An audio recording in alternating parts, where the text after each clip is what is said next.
I don't know how to talk in front of a camera at all.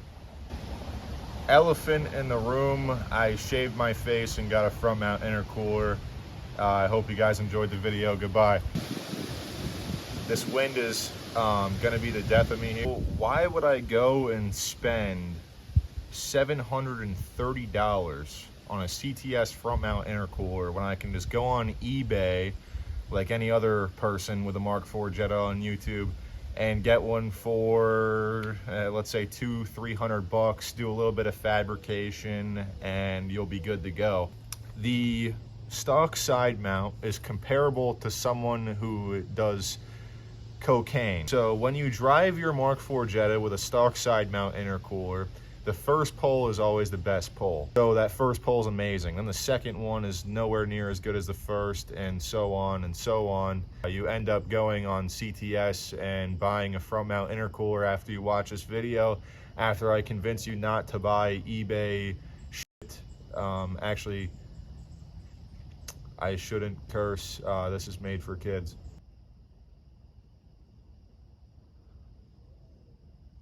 After you buy eBay garbage for about 100 times the manufacturing price in China. Well, how do I like the CTS one, and why am I praising it so much? It's not sponsored by CTS, no way, shape, or form. CTS, if you want to reach out. So, why buy this flat screen and not other ones? Well, for starters, there's not really many other ones besides the eBay ones. There is a few companies, but it looks like none of them utilize a whole other piping kit that bolts up to the turbo directly. And let's say that one of those pipes with the stock setup have a O-ring that's known to blow out and fail. So why would you put a $600 or less part on something when you have the possibility of failing OEM parts that may be 200,000 or more miles old at this point? Yeah, so that's why I went with CTS, because their kit actually seems to function the way it should. The crash bar is definitely not modified. This vehicle is for off-road use only on closed circuits, by the way. Something I mentioned was the eBay piping is 2-inch, and that seems pretty standard for every Mark IV Jetta setup I've seen, but the CTS setup utilizes 2.5-inch piping, which is definitely better for bigger turbo setups, but will work just fine with little to no lag with the stock size turbo. I'm on a K04 XLB from XS Power. That is a sponsored bit. It was a little tricky to get the piping routed, and I am going to show you what CTS could do a little bit better. Really hard to show you guys how it performs over YouTube, but let's just say I've never felt this car pull as hard and on a consistent basis. Like I was talking about before with the side mount, it would just less and less power with each pull. This thing is, it just delivers. That's it. So now I disappeared behind the camera here. I'm gonna take this front bumper off and show you the routing of the pipes, because there's really no good instructions on this kit. It looks like the instruction manual that they have looks like a prototype of their kit, and some of the piping is a little bit different. So let's give you guys a look at how the piping is actually routed compared to their manual.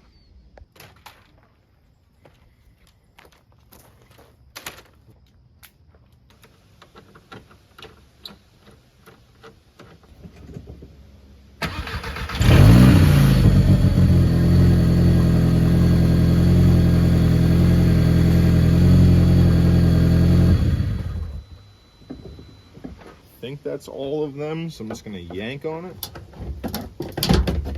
Yeah, that's it. Sweet.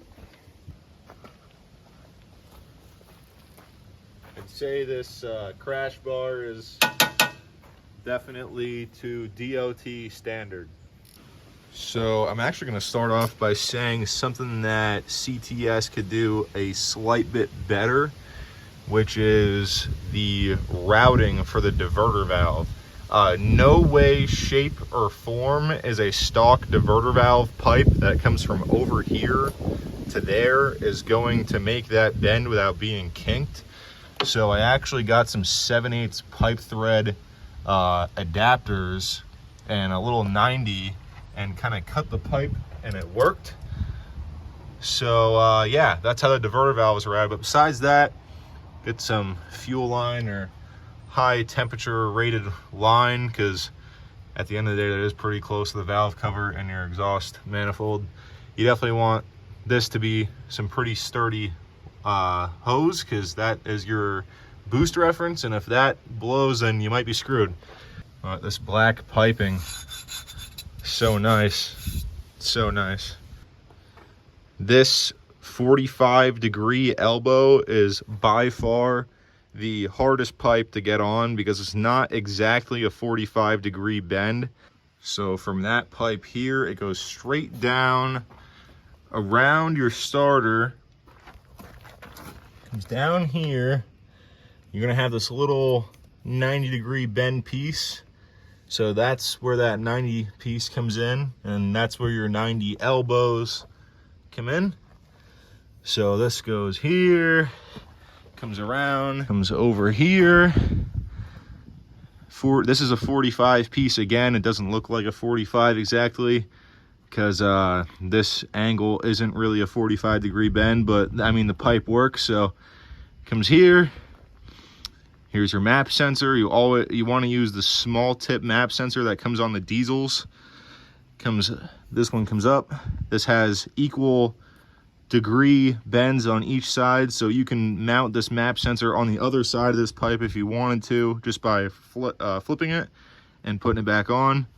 I don't mind it this way as long as that isn't hitting on my crash bar there. But this comes up. This is your cold air coming out of your intercooler, by the way. Comes up through here into your charge pipe into your intake manifold. That was a whole hell of a lot to explain. That's kind of scary seeing how low that oil pan sits to the ground. Don't mind the oil cover.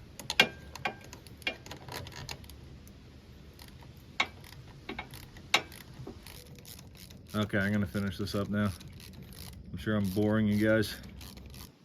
I'd say that looks way better now, and it's gonna look way better when the bumper is back on. Speaking of the bumper, let's take a look at that and what I did to it before I put it back on, and just remove the entire plastic trim, inner trim piece out of all of these little cutouts. And then I just cut straight up to the valence here, I guess you'd call that, that pops out, that holds your side markers in, because the cars in the UK don't have side markers.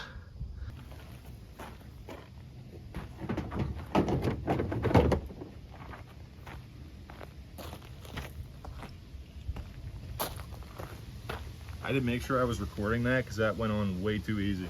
That side's locked.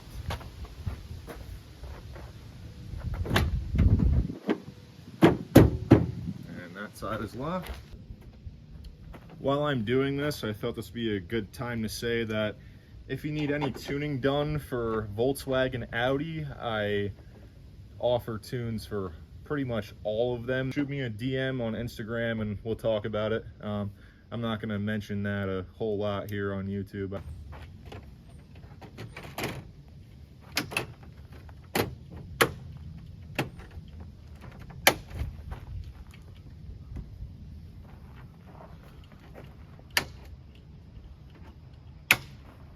Bam.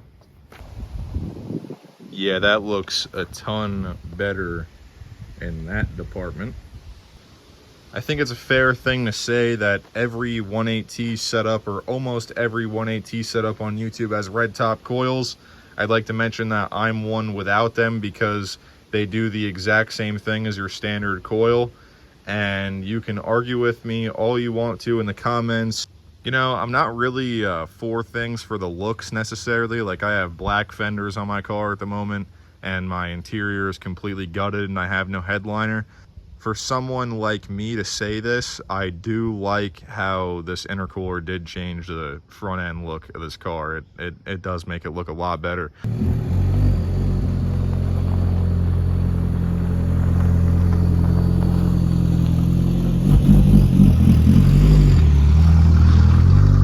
Oh yeah, also, for the record, no lights on the dash.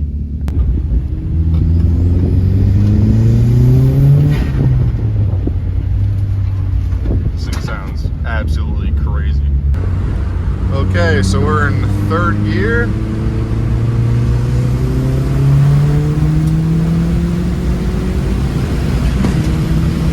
My steering shaft is bent. My tie rods and everything are perfectly straight. It's just, I need to take the steering wheel off and reposition it where it should be.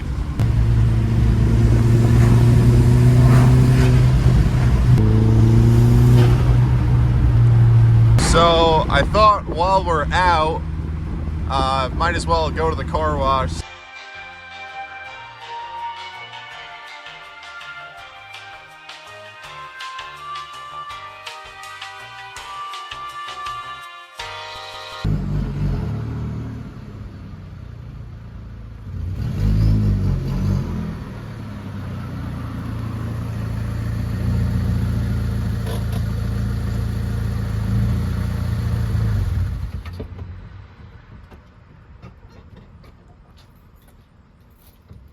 That doesn't look too bad.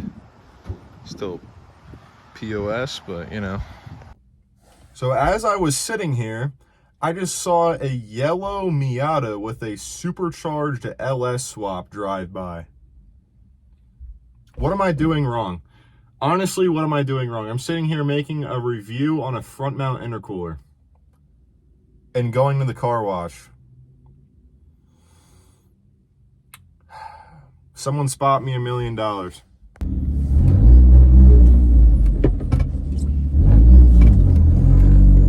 That's nice.